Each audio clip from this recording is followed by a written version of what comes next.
lebih banyak duitnya dari kita tapi lebih menderita ada? Yang punya uang lebih sedikit dari kita tapi dia lebih bahagia ada?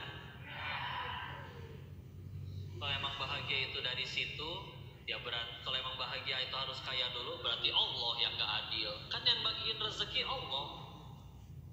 Terus Allah bagiin rezeki, ada yang dikasih banyak, ada yang dikasih sedikit. Terus kalau bahagia harus dari yang banyak terus, Allah berarti yang licik, yang adil. Tapi kan gak mungkin, karena terbukti itu ada yang sederhana tapi bahagia. Ada yang naiknya mobil mewah tapi ceri kuai. Betul?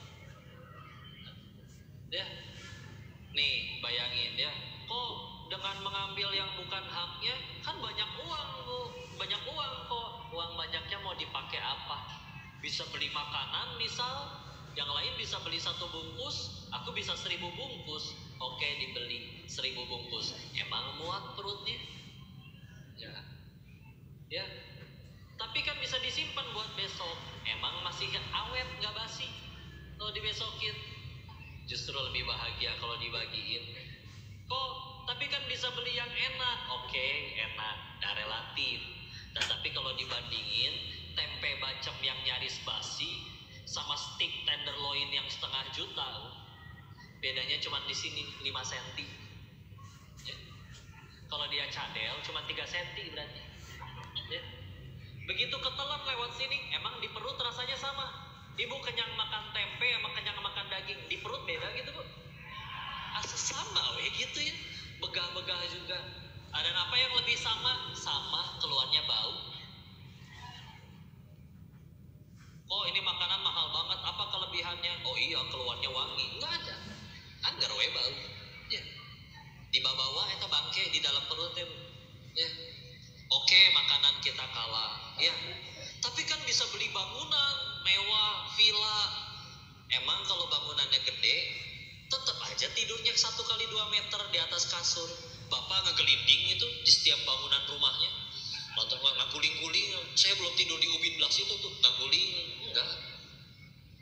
Yang nikmatin siapa? Si Mamang sama si Bibi. Tiap hari berenang ya enggak? Seger ya. Lari-larian di taman kayak film India, betul? Mama, Bibi, nanti malam mau tidur di lantai berapa? Oh, villa, Insya Allah. Tiap bulan digaji, tidak dihisap. Coba yang punyanya, ya. Belum tentu datang setahun sekali. Tiap bulan harus bayar gaji karyawan, maintenance kolam renang.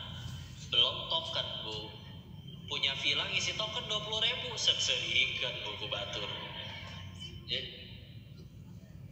Dan yang paling repot dihisap. Mata ibu kalau pengen hidup tenang kerjanya jaga villa Bu ya.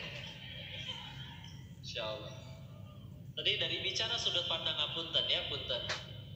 Sudut pandang kalau orang yang jadi bandar judi sama sekali tidak bisa dibanggakan ya. Tapi itu berarti bicara dari sudut pandang orang yang tidur aja dapat duit ya. Maka bahagia? Enggak, demi Allah enggak. Akan selalu ketemu ya. Dan di situ sudah banyak diceritakan di podcast bagaimana penderitaan mereka ya. Ada aja manusia mah gitu rumput tetangga lebih hijau, sawang sinawang ya.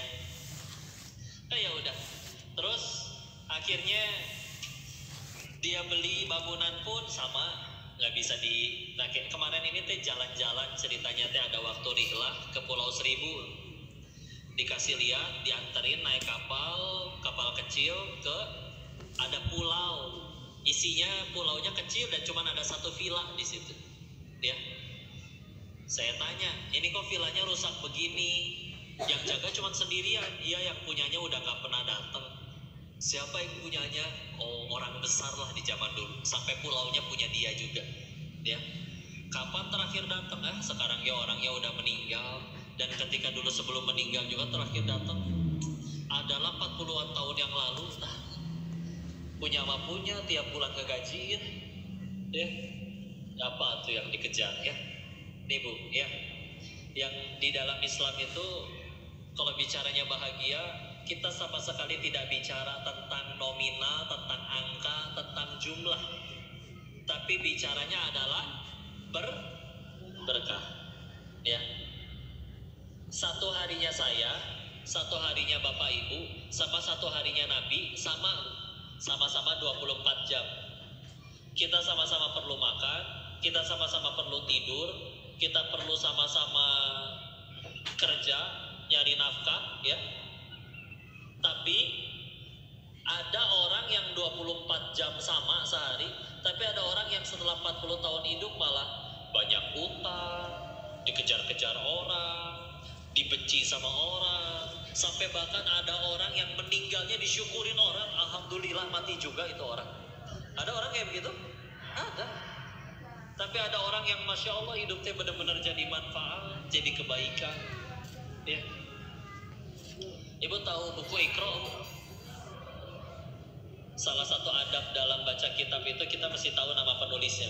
Siapa di sini yang bisa baca ibu atau anak-anak atau cucu-cucu ibu yang bisa baca Quran berkat buku Iqra? Cung, angkat tangan. Alhamdulillah, seueur. Insya Allah nyari semua ya. Siapa nama penulisnya? Ada fotonya di belakang Bu, pegang tongkat.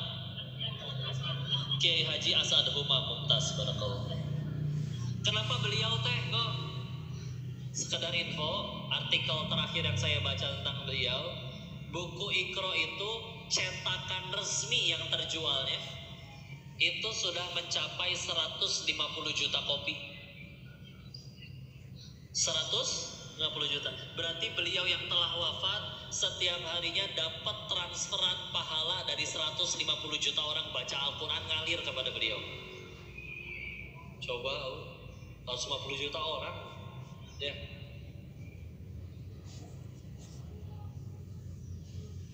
Sedangkan ada orang yang lahir masih dilaknat sama orang ya. Saya masih dendam sama dia, saya masih benci sama dia. Coba beliau coba 150 juta kopi, dan punten itu cetakan resmi Indonesia Tea, belum bajakannya. Mas, Indonesia Tea Pak ya. Pak, Bu, kalau misalkan itu buku dibajak tanpa seizin beliau dan keluarganya, ahli warisnya, tetap jadi pahala jariah nggak bagi beliau? Tetap ya. Dan kadang bukan satu anak satu Iqra, satu tab.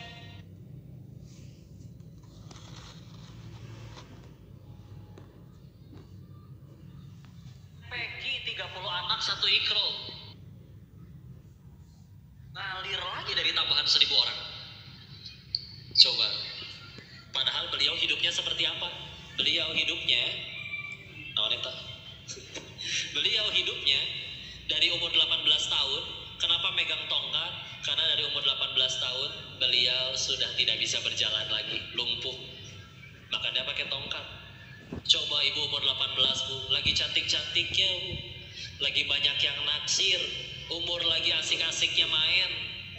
Beliau tahu-tahu malah gak bisa kemana-mana, kakinya lumpuh. Mau ngapain? Ngambek sama takdir Allah. Pikirannya pikiran orang beriman. Gak mungkin Allah yang takdirin saya gak bisa jalan, terus Allah malah jadi jahat ke saya.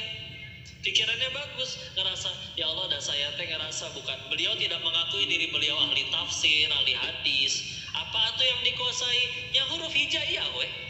Ya udah eta weh yang ditulis. Tapi niat yang lillahi ta'ala Allah langgengkan karyanya sampai sekarang. Ya, jadi pahala jariah. Mau ngambek, coba ketika ditanya dipikirin, saya kakinya seperti ini, kalau saya sehat, boro-boro kepikiran buku Iqra.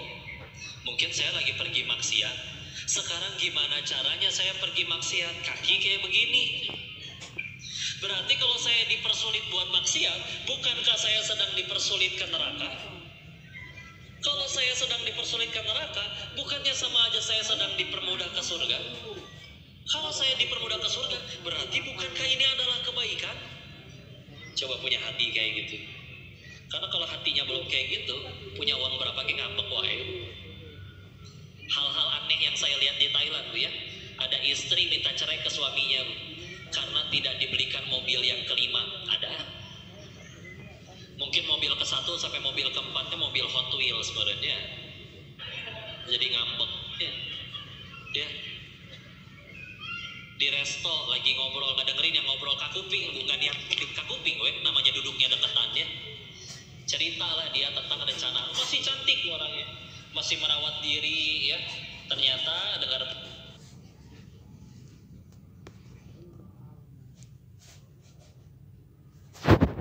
cantik merawat diri ya, itu tumornya aja Pak, dengkulnya lebih glowing daripada wajah kita. Beneran, pernah ngeliat kan model-model yang kayak gitu? Itu urna kayak bodas. Kita bagian yang paling dekil dari tubuh kita apa? Ya itu dengkul biasa ya. Bagian yang paling putih ya biasa.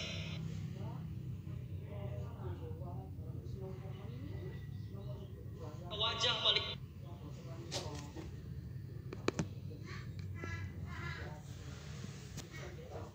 Ngobrolin apa? Didengerin, ternyata oh dia sedang stres dan sedang berencana untuk aborsi. Tapi punten, aborsi untuk yang ke-23 kalinya. Beneran kisah nyata. Saya nyaksiin sendiri. Cek saya ya Allah, dan gak mungkin zinahna 23 kali. Emang stok cer apa lakinya? Sekali jadi coba. Tapi ya Allah matiin aja. Karena memang dia orang Cina, Cinanya Cina sana ya, Cina yang daratan sana. Ya, nah saya makan udah WNI, ya. Udah ada KTP-nya, bisa nggak percaya Bu ya. Ya. Dulu ke waktu 98 disuruh milih, disuruh pulang semua ke sana atau jadi WNI. Kalau pengen jadi WNI nggak boleh ada nama Cina lagi. Makanya ada nama Indonesianya Denis ya. Ayah saya namanya Lim Sui Hok, dipanggilnya Ahok. Dipanggilnya ya kebetulan qadarullah namanya sama yang mantan gubernur ya. Beda nasib weh. Ya tapi sekarang beriman ya, ayah saya mau mualaf ya. Yang satu lagi belum mualaf ya. Kan kata Allahnya juga wala tamutunna illa wa antum muslimun. Jangan kamu mati, sok kumaha coba. Masa mati jangan? Kan mati mah pasti. Tapi kata Allah, jangan mati kamu kalau nggak dalam kondisi muslim. Ya. Dan ayah saya sudah syahadat, alhamdulillah. Ya. Maka alhamdulillah. Ya. Sampai mana tadi? Bicara tentang aborsi yang ke-23 kali ya. Yang ke-23 kali dengan kehidupan yang banyak laki-laki yang mengejar, cantik, pasti kalau misalkan punya medsos juga pasti followernya banyak gitu ya. Mungkin udah centang biru ya. Insya Allah. Tapi ya udah kehidupannya seperti itu. Dengan aborsi 23 kali nggak jadi kebahagiaan, nggak jadi nikmat. Karena kalau di Jepang kalau di Cina memang ada peraturan. Jadi rumah tangga itu cuma boleh punya anak satu, ya. Semenjak presiden yang sekarang tuh, Presiden Xi Jinping, ya, namanya Xi Jinping, Bu ya.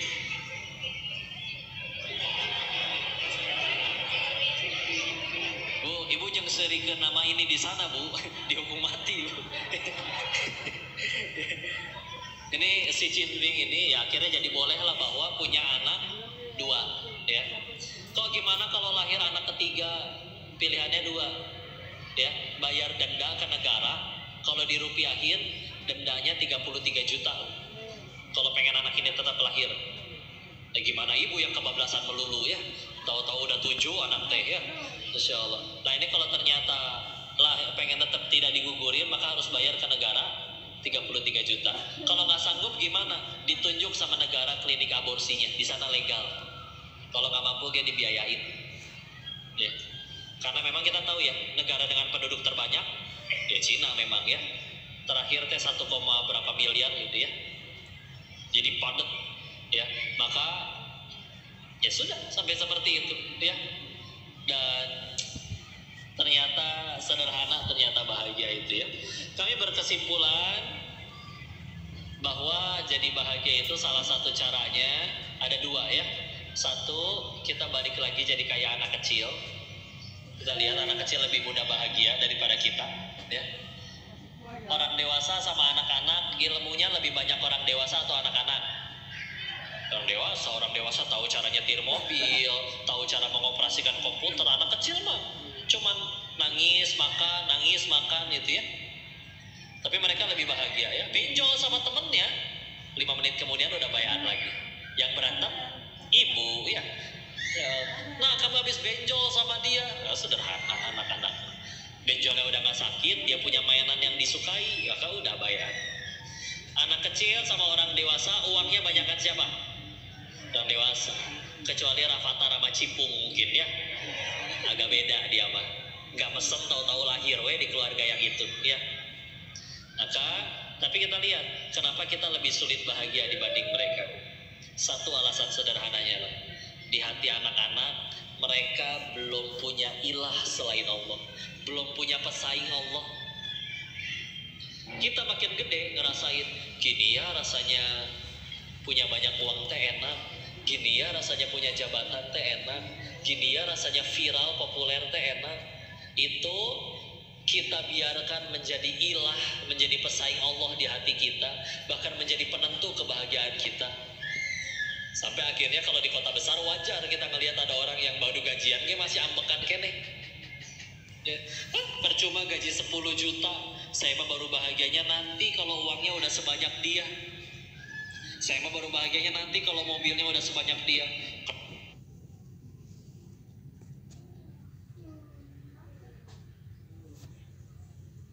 Nyanyi gak jelas, ditepuk tanganin, bahagia ya. Sekarang kita saja terlalu banyak meletakkan pesaing Allah di hati kita.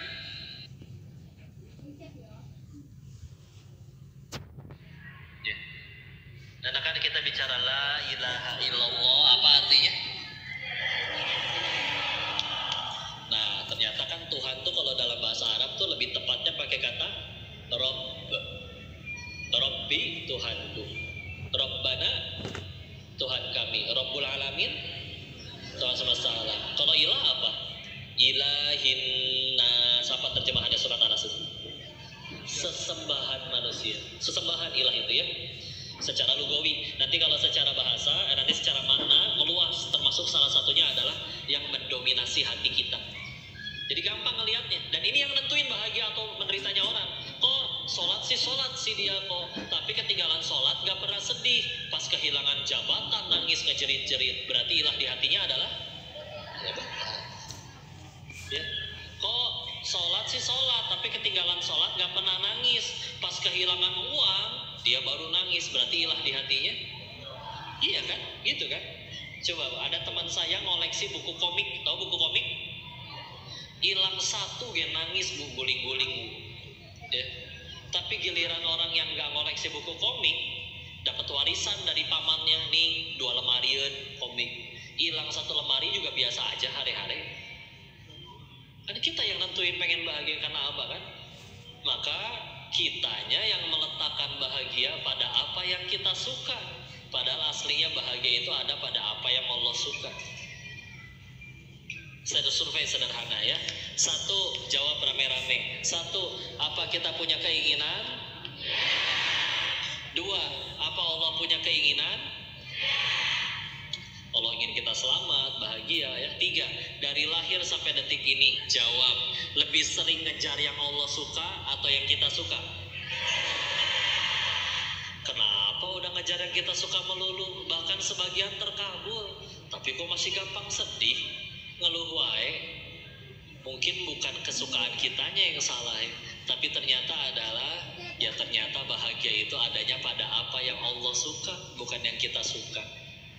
Sok lihat orang yang udah ngejar yang Allah suka, para nabi, orang soleh ya, para nabi bu, sekedar lelah mendakwahi umatnya ditinggalin sebentar, dicaplok buku ikan paus bu. Siapa? Nabi Yunus alaihissalam. Kita pernah dengan sengaja ninggalin sholat gara-gara nonton drama belum beres, dicakar kucing enggak demi Allah ya. Menjiwai gitu sih ibu, Insya Allah ya.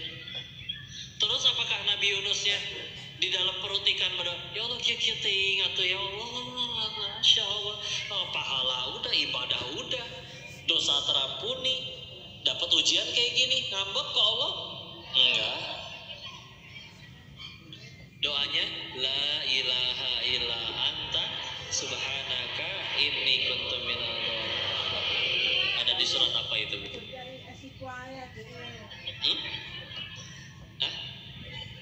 Surat Yunus ada surat ke-10, tapi adanya di surat ke-21. Surat apa? Al-Anbiya di ayat berapa? Ya. 87 ya. La ilaha illa anta, tiada ilah selain engkau. Subhanaka, maha suci engkau. Inni kuntu minal zalimin, sesungguhnya saya yang zolim. Coba. Dan manusia yang paling beruntung itu adalah yang bisa menjadikan apapun yang terjadi dalam hidupnya jadi jalan tambah dekat sama Allah.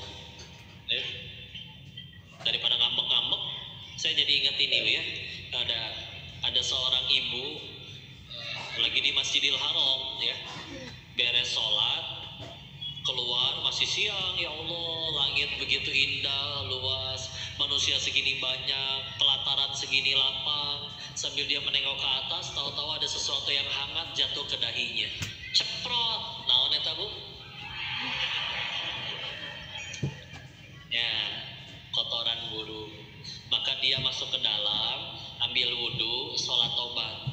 Pas keluar ditanyain teman-temannya, perasaan keluarnya bareng, kenapa malah ke dalam lagi lama? Cerita, iya tadi kena burung, jadi sholat tobat dulu. Kenapa kena burung sholat tobat?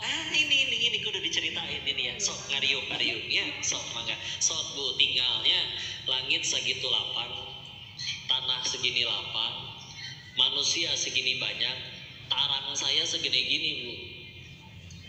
Bisa nyampe tepat di tengah itu gimana hitungan matematikanya?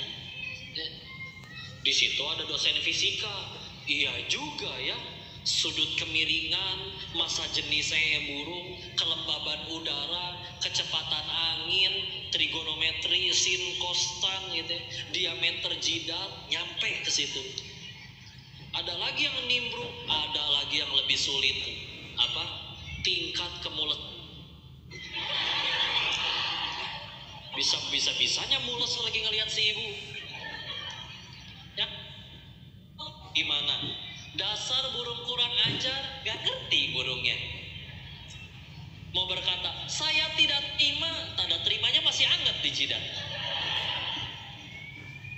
Maka beliau orang hari ini harus jadi jalan tambah dekat kepada Allah. Ya Allah, pasti ada dosa. Sekian banyak saya yang kena, ada yang saya belum tobati. Udah jadi jalan tambah dekat Allah. Karena ada jenis orang yang apapun yang terjadi dalam hidupnya, setiap kali ada masalah, bukannya tambah dekat kepada Allah, malah sibuk nyari kambing hitam. Masalah di kantor, dia bukannya sibuk tobat, malah siapa sih yang salah? Begitu dapat yang disalahin, tuh kan udah saya bilang sibuk, gue ngomporin. Tambah soleh enggak, tambah takwa enggak. Yang penting bukan saya yang salah. Dapat kebaikan apa dari itu coba? Dan kita meninggal nggak ditanya kelakuan orang, ditanya kelakuan masing-masing. Ya, nggak ada yang rugi ya. Bu, kita tes ibu-ibu ya. Ibu-ibu ini ya, karena kadang katanya lisannya lebih cepat daripada pemikiran nih. Ya. Kalau AA suka nanya kayak gini, Bu, kalau dikejar anjing kita mesti gimana? Ibu sama anjing dengan siapa? Terus apa fungsinya ibu lari? Usaha aja ya.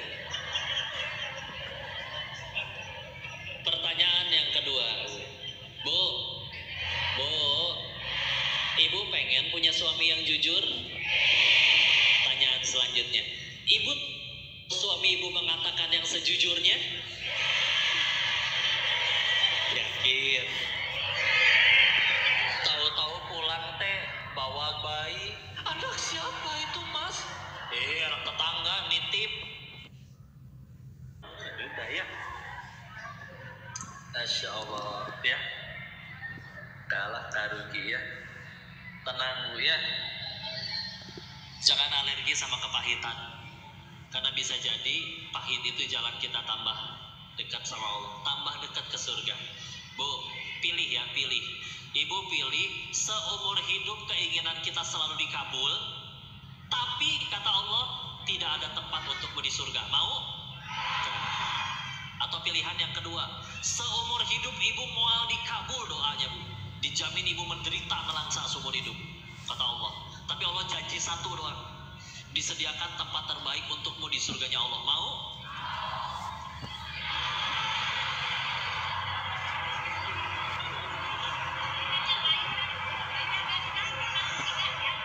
Dia nawar ya, Insya Allah. Tapi pengen surga bu? Siapa yang pengen ke surga? Tanyaan selanjutnya, siap ke surganya sekarang?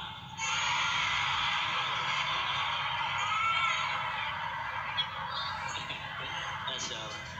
Enggak, tapi renungannya tadi ya. Berarti kita kan dibandingkan semua yang kita inginkan, kita pengen anak kita ke surga, betul? Kita pengen kita kumpul di surganya Allah, betul? Masalahnya bu, kalau ditanya sama Allah, kamu teh pengen ke surga bekalnya apa? Ngerasa layak ke surga teh apa bekalnya? Nah, kadang bisa jadi ada dosa kita yang belum layak diampuni. Karena kita gitu bu, ibadah sakitu-kituna, sholat lupa rokaat wae, istighfar jarang, sedekah diirit-irit, cita-cita nggak nanggung. Saya mah nanti meninggal tangga anak sama nabi surganya. Malaikat ge geleng-geleng, amalan naon si ibu ieunya. Tapi Allah pengen ngabulin. Terus gimana cara ngebersihin dari dosanya? Amalan segitu-gitunya, tahu-tahu suami naro anduk sembarangan, naro gunting tidak ditaruh di laci lagi, ngambil baju atasnya nggak diangkat dulu. Sederhana lah ya. Ada masalah di tempat kerja, bisa jadi itu jalannya. Atau misal ya, Allah pengen ngangkat derajat seorang hamba, tapi ya sama, kita bukan seperti para imam besar yang ibadahnya luar biasa. Imam Ahmad bin Hambal contoh, sehari semalam sholatnya tidak pernah kurang dari 300 rakaat. Ahmad. Kalau sedang sakit, maka sholatnya hanya 150 rakaat. Sakit itu. Kita amalan gak segitu, tapi Allah pengen angkat derajatnya. Kan kurang berarti bekalnya. Tahu-tahu diangkat derajatnya dengan musibah. Tuh ingat ya, dititipi dunia bukan berarti dimuliakan, dicabut dunianya bukan berarti dihinakan. Kalau enggak, ngapain Allah pakai contoh di dalam Al-Quran teh Firaun bu? Firaun kan kaya iya, berkuasa iya, ya. Kayaknya kalau dicari kaya-kayaan sama Firaun orang zaman sekarang masih kayaan dia tuh. Istri soleha, sebagian riwayat Israiliyat menceritakan umurnya 400 tahunan, nggak pernah sakit, nggak pernah demam, batuk juga nggak pernah. Apakah mulia? Hina. Terbukti ibu nggak ada yang mau ngasih nama anaknya Firaun, betul? Ibu anak teh menilu apa namanya? Firaun kok. Sing balik atuh ibu. Enggak, ya udah. Enggak, lihat perhatikan. Ini mumpung banyakan ibu-ibu ya. Nah, di surganya Allah menurut riwayat hadis ada 4 wanita yang derajatnya paling tinggi di surganya Allah. Ibunda Khadijah radhiyallahu anha, Ibunda Fatimah Zahra putri Rasulullah radhiyallahu anha, Ibunda Maryam, ibundanya Nabi Isa. Yang keempat siapa? Asia, istrinya siapa? Jawab, apa mereka dapat derajat setinggi itu karena hidup enak atau hidup pahit? Ya, tidak disia-siakan pahitnya. Allah tahu kita nggak sanggup seperti mereka, makanya kepahitannya nggak kayak gitu. Contoh, suami ibu nggak kayak Firaun kan bu? Makanya kalau ada yang berkata, kok tar dulu kok suami saya lebih parah dari Firaun, bohong ibu demi Allah. Ya, kenapa? Karena kalau suami ibu lebih parah dari Firaun, nama suami ibu yang ditulis di Al-Quran. Ya tuh, ya kan? Gak ada yang lebih parah. Coba manusia jahat mana lagi yang sampai dikirimin 2 nabi? Firaun doang. Saking ngaconya itu orang. Ya, gak sia-sia. Jangan alergi sama yang pahit-pahit ya. Diselingkuhin pahit tidak? Iyalah, bandingin dampingin dari nol, giliran dia udah sukses nikah lagi sama yang seumuran anak kalian. Coba. Mohon maaf ya, referensi saya dari film azab biasanya. Ya. Tuh, ini perkara ya. Insya Allah. Ya, tapi kalau gara-gara itu jadi tambah taat, jadi ahli tahajud, mulai ke taklim, mulai ngaji, mulai ngapalin Quran, bahkan mulai ngajarin Al-Quran, bisa jadi ibu lebih terjamin surganya daripada yang suaminya pada setia. Meskipun yang suaminya udah setia, gak usah disuruh selingkuh. Selingkuh dong, kan aku pengen penggugur dosa. Gak gitu konsepnya, bos.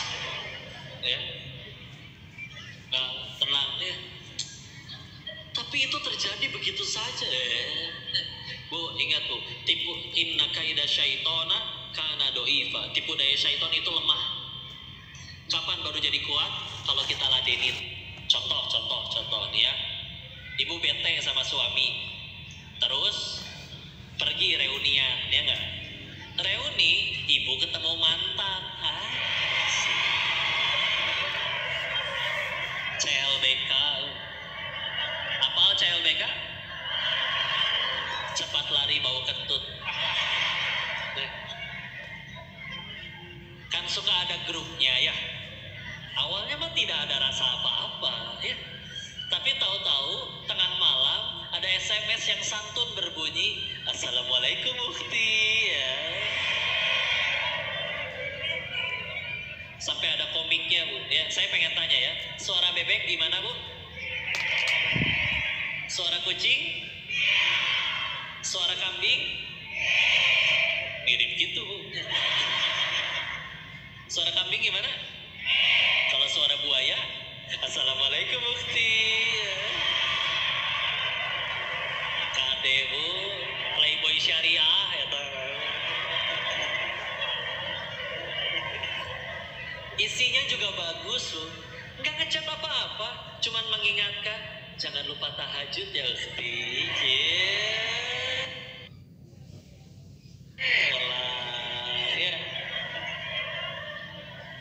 Nah, ibu ladenin sama ibunya kayak dibalas. Iya nih aku juga lagi ruku. Kumaha lagi ruku pak? Coba bu, diladenin, diajak ngobrol, beres sholat kan lanjut biasanya tuh.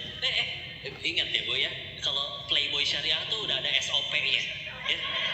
Udah tinggal di posting itu udah ada template-nya. Pertama, Assalamualaikum Ukti. Kedua, ngingetin tahajud. Ketiga, suami kamu gak marah aku chat kamu. Kalau dibales, dia juga sibuk sendiri, mulai ceritain suami, ya gak? Ya. Kalau diterusin, kamu lucu ya ternyata, jadi ingat waktu kita lagi dulu, ya. Kayaknya kurang kalau di WA. Gimana kalau besok kita makan siang bareng? Bu, kalau dari awal Assalamualaikum Ukti langsung diblok, selamat bu. Belum timbul rasa nyaman, perasaan yang tidak boleh timbul. Ya. Tapi kalau diladenin, kok dia lebih baik ya? Diperindah sama syaitan. Ya. Diperindah. Ya. Lah kalau beneran baik dia nggak akan ngechatin istri orang. Ya. Kalau beneran baik, ya udah. Tapi kalau diladenin baru jadi berat. Sama laki-laki yang ada yang udah punya anak bujang bu. Misal ya, laki-laki sendirian sudah akil balik, syahwatnya bangkit, di kamar sendirian, istri belum ada, di tangan megang handphone, internetnya kenceng, ruksak dulu ya. Tapi kalau itu handphone langsung ditaruh, udah, jangan lihat yang enggak, pergi kayak keluar main futsal, kayak main badminton, kayak bantuin tetangga pindahan, kayak. Ya. Kok nggak ada tetangga yang pengen pindah, suruh pindah pak, berangkat. Jangan tinggal saya yang bayarin kontrakannya, berangkat. Hiperbola bu ya. Maksudnya nyari kesibukan.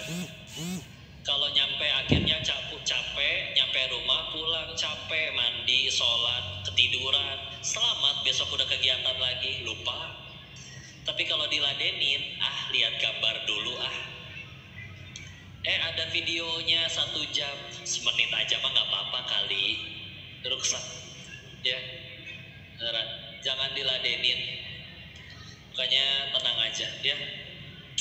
Ini semua bertahannya ibu demi ketaatan kepada Allah nggak akan Allah sia-siakan. Ya, sepakat? Ibu kesini pengen ngapain? Ngaji. Berarti habis ini nggak ada selfie ya, nggak ada foto ya. Pengen foto? Saya tanya dulu ya, Bu, ibu-ibu teh kenapa kalau foto nggak bisa sekali?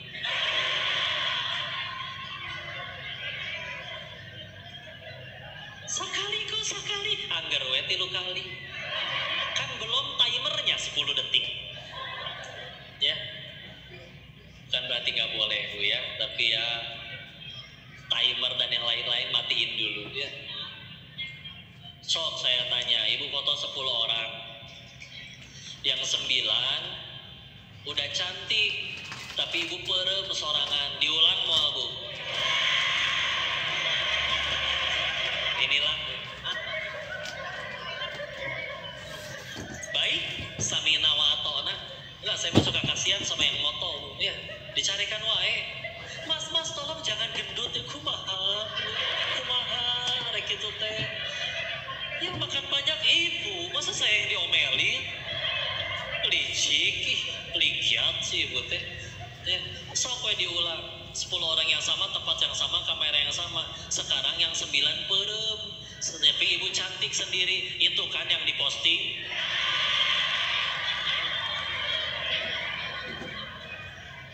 Makasih udah jujur ya. Ini beres kayak gini Bu, sok dah cek, nggak sedikit. Pasti banyak yang nge-tag di Instagram. Tapi nggak sedikit yang diposting teh yang sayanya perem.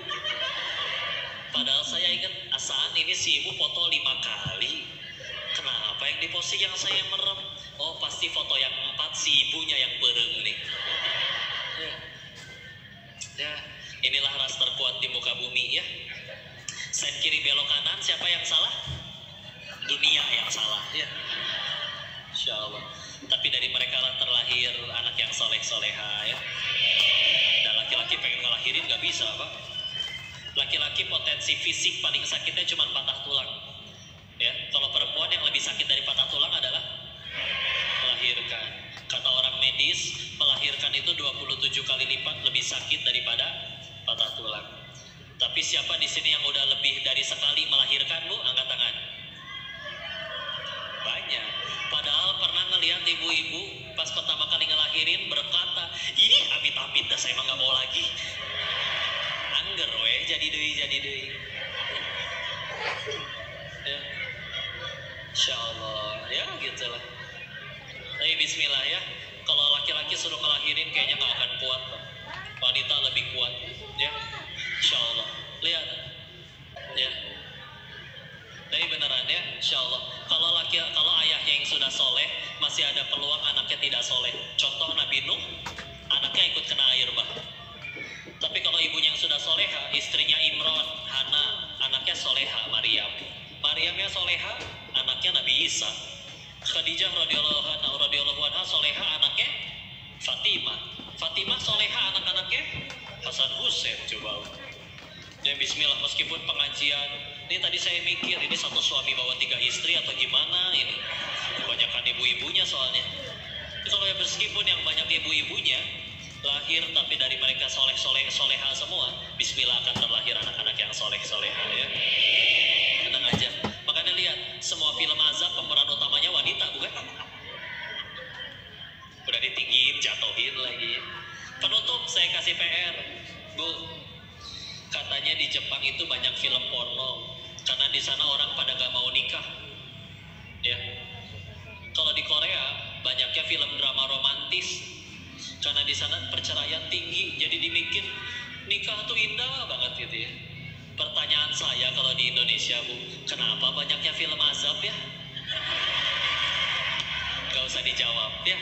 Wallahu a'lam bishawab. Jangan lupa habis ini kita nanti akan sunduk infak untuk aman Palestina, saudara-saudara kita yang di sana. Maka silakan siapkan infak terbaik. Ingat yang terbaik ya, bukan yang terbanyak ya. Kalau yang terbaiknya 10.000 karena tinggal 2 lembar, satu yang kuning, satu yang ungu, ini yang terbaik ya Allah. Pahalanya bisa lebih besar daripada yang ngasih 1 juta padahal di rekeningnya ada 1 miliar ya. Bismillah ya. Silakan, timnya sudah siap?